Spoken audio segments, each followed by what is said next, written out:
Welcome to the channel. Today we're going to take an in-depth high miles review on this 2002 Dodge Ram 1500 with the 5.9. This 2002 is the first year of this generation of Dodge pickups. They have some good, they have some bad, and today we're going to check it out and see if it is a buy or if it is a bust. Now keep in mind, we're not going to be able to hit absolutely everything that goes wrong with these trucks and not everything that's great about them either. It's just to give you a general idea of what to expect if you're in the market for a cheaper pickup and you want to see how it holds up over time.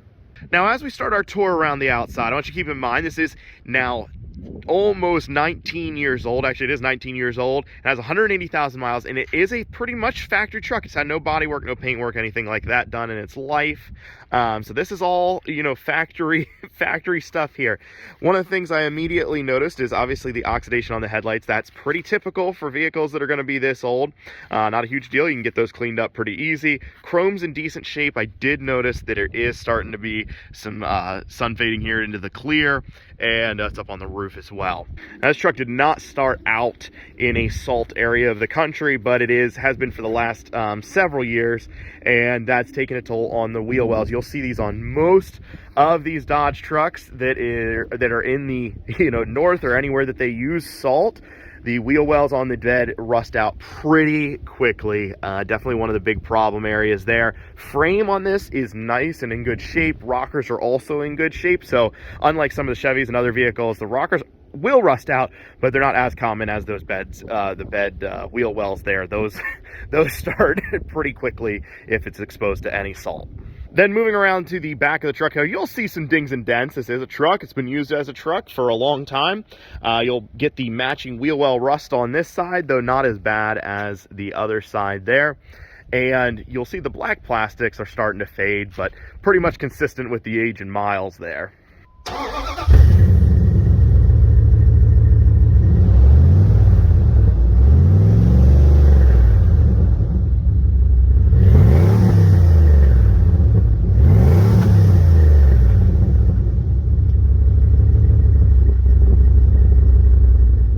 Under the hood here, we got the old reliable, the 5.9, not crazy power numbers by any means, 245 horsepower, 335 pound-feet of torque. Overall, I really like the 5.9 engine. This one, as you heard before, sounds really good and doesn't make any funny noises. Nothing that you to be concerned about. Never had any problems with this truck with the 5.9 engine at all. Even though it is maybe a little bit underpowered, but it's a good, solid motor. The only real, somewhat common problems with it would be maybe just misfires or something like that, where you got plugs or some maintenance issues, but nothing that I would be concerned about or not by the truck because of that. Now, where the biggest question mark comes, unfortunately, this truck and a lot of the Rams do have the transmission issues that Chrysler kind of plagued Chrysler forever. This truck had its transmission rebuilt at about 100,000 miles, maybe it was 120, but it started having issues right around that time. It's been all right since, and now it has 180 on it. Not a ton of miles since the rebuild, but it that is something that it's had to have happen, and definitely something to check out and get serviced regularly. And if you're in the market for one, to really have a mechanic look it over. Now, one of the things that is nice is a lot of times it is the solenoids in the transmission on these, so that's a pretty easy fix, relatively speaking, and some do require a full rebuild, but sometimes it is a little bit easier. Now, one of the most common things you'll find for a check engine light on these trucks, and just about every car out there in the world, is evap codes. This truck has that the light come on and off for that. One of the big things that you want to look out for on that is gas cap. That's almost always the first place to start. Is sometimes your gas cap is either bad or loose. The other one is purge valve. Both of those are easily correctable. I wouldn't worry about that at all if those are the codes. If it's just for evap, not a big deal. Now, usually I talk about electronic issues when I am inside the vehicle, because that's where most of your electronics are. This truck has had the fuse box replaced. It went bad. Problems with lights and kind of some funky things going on. I know another Dodge truck in this generation that had that, so I think that's a fairly common problem. Some of that stuff can be bypassed, but if you actually replace the fuse box, it can be pretty expensive, so that's something to look out for. Now we are going to move on to the interior of these Dodge Rams. This is the new, all redesigned interior that they did for 2002. Unfortunately, Dodge made some of the mistakes that they made with the previous generation, and that is using the worst plastic in the automotive industry. All of these types of things. So you can see broken, brittle. That's not really the biggest deal. The biggest deal that I can't miss is the dash crack. If you're familiar with these trucks or the previous ones, you know, once they sit out in the sun for a little while, the dashes literally disintegrate. Like, they just go to nothing. This one is actually not in that bad of shape compared to some of them, but the dashes just disappear. You'll also see some of the other plastic, like these guys, the latches don't really work anymore. Yeah, there you go. I just broke it again. The AC and heat controller is kind of snapped out of place. Just a big plastic issue. Now, the rest of the door panel has worn really well. Anywhere that it is not hard plastic has worked really nicely. Feels nice, not really that worn, not really a big problem. So they've really needed to up their game on the plastics inside. This is something you're going to see or going to have happen. If you see one that is not cracked, do not touch that dash. Only clean it very lightly, or you'll crack it just like this one is.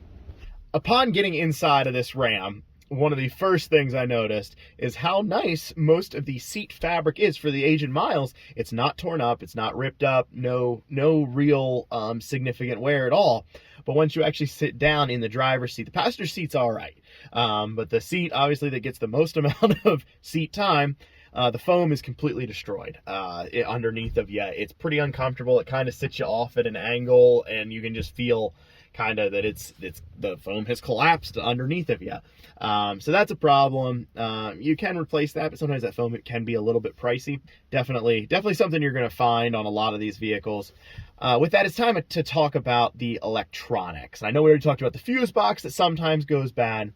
But we do have some things inside here, which is kind of common across a lot of the trucks. The heat, the blower motors, and blend doors. So it's actually not the blower motor on this one. It only works on high. It's just the resistor for the heat and AC. It's common. Like, I've done it a lot on Chevy trucks. It's pretty common. I don't know about as much on Fords. I haven't had as much experience with those, but pretty common thing. Not an expensive part, but it's something that you're going to run into a lot. The other one is blend doors. They're pretty famous for the blend doors, for where it switches between hot and cold, or feet and, you know, defrost, or your vents, your upper vents.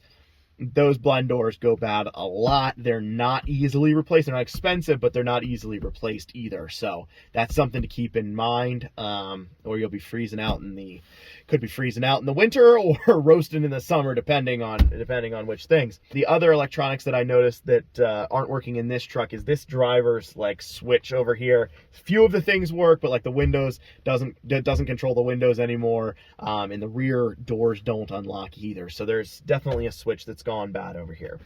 And I know sometimes it seems like I'm listing off a lot of things, but keep in mind that this video is highlighting the things that wear out. So you're going to hear a lot of things, but it doesn't necessarily mean that it's a bad vehicle, just things that you should look out for. Everything else on the interior shows pretty well. Obviously, the dash is your most unsightly thing. The foam is a little bit annoying, but it looks pretty good. All the other surfaces, your center armrest is in good shape. The steering wheel, for the age, is in pretty good shape. The leather on it has worn nicely. Door panels, all those things are in pretty good condition. Headliners has stayed up, no big issues there. So a lot of things are pretty nice, pretty comfortable still inside. Cruise, all of those electronics, they work flawlessly, not a problem. A lot of the things are cosmetic, or, you know, just minor inconveniences rather than an actual reliability issue. With that, I think it's time for us to take this guy out on the road, see how it drives.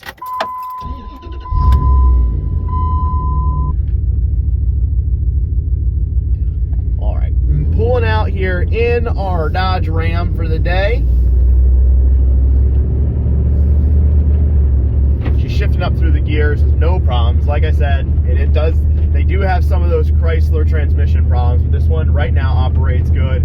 It's had about, I think, 60,000 miles or so on this rebuild of the transmission. And I don't know exactly what the first problem was, but it did require a full rebuild rather than just the solenoids, like I said, is sometimes the problem. Steering feels very tight. That's another thing I want to highlight with these. They do wear out. Ball joints, wheel bearings, all of the front end components really wear out. Usually around 100,000 miles. This one has had everything rebuilt on it, so it is tip-top shape. Drive, steers, suspension feels great. Not too harsh, not too, you know, bouncy, any of those things. Shocks feel good. So a little bit of maintenance, you can get around some of those problems, but it is something to look for on higher mileage examples. little acceleration here. Now this truck does have an aftermarket exhaust on it, so that's why it's a little bit louder than factory, obviously.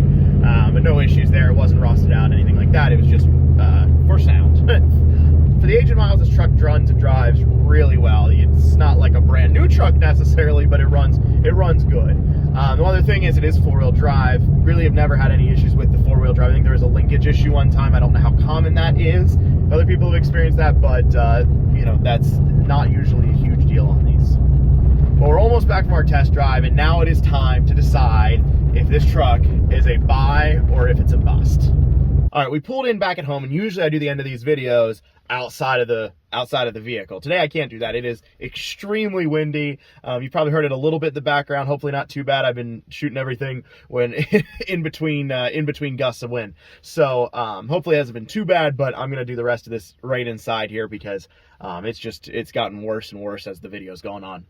I think Dodge in this generation of trucks should be credited for one huge thing, and I haven't talked about it yet, and that is the four-door extended cab, crew cab. They did a mixture between the extended cab and full crew cab that Ford and Chevy were doing at the time when they were building these trucks. And they decided to do four doors, and they claim they were full-size doors. They're not really full-size doors, but they do open the normal way rather than the suicide door style that was common prior to these. I think they made a great call. Chevy now does it this way in their newer trucks. It took a while for them to switch over to that style. But having doors that open the normal way and you don't have to open your front door to get into the back was a genius idea. Granted, it doesn't have as much space back there as a vehicle that has a true crew cab setup. It's something in between. And then they went on to make the mega cab. So it's not quite as good as a full crew cab, absolutely. But it does shorten the truck up a little bit and is so much better than the extended cab style where you had to flip the doors the other way. You can just get in. You don't have to wait for the front person in the front to open up their door so you can get out, or deal with opening both doors in like a tight parking lot. It was always a mess. I had several trucks back in the day that were extended cab trucks that you had to have the suicide doors, and it was not a good thing. So I really credit Dodge. It was one of the best things that they did that they started for this generation was the four-door extended cab setup. And like I said, they also had the mega cab, which was huge. It had reclining seats and things in the back, which was way bigger than any crew cab truck too. So they definitely took a different approach than the other manufacturers, but I think it's a really cool option.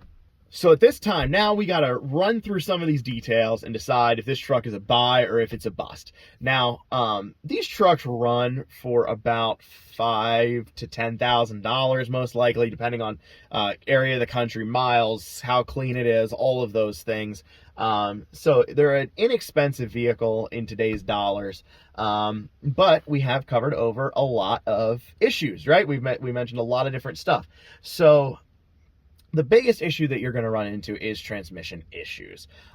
They are not as common, even though this truck had them, the specific one did, they're not as common as what Chrysler used to have back in the day. It does happen sometimes, but I've also seen ones on factory transmissions run to 300,000 miles. So it's not a guarantee, but that is going to be your biggest cost most likely if you're looking at one of these. They do have a fair amount of little nickel and dime type problems as well, but nothing that keeps you from driving the truck or really even being a huge inconvenience in your life. Obviously, when we're talking about the big three in trucks, sometimes Dodge, I think, gets a bad rap, but I think these are comparable to the Ford and Chevy of those days. I think they each had really good things and some really poor things, like the dash, for example. It's kind of inexcusable that they used the same material as they used in their old trucks, which was terrible and they knew was a problem. They claimed that they didn't, and there was no problem, but as you guys saw, it's definitely a problem. So after going through all of these different issues that we talked about,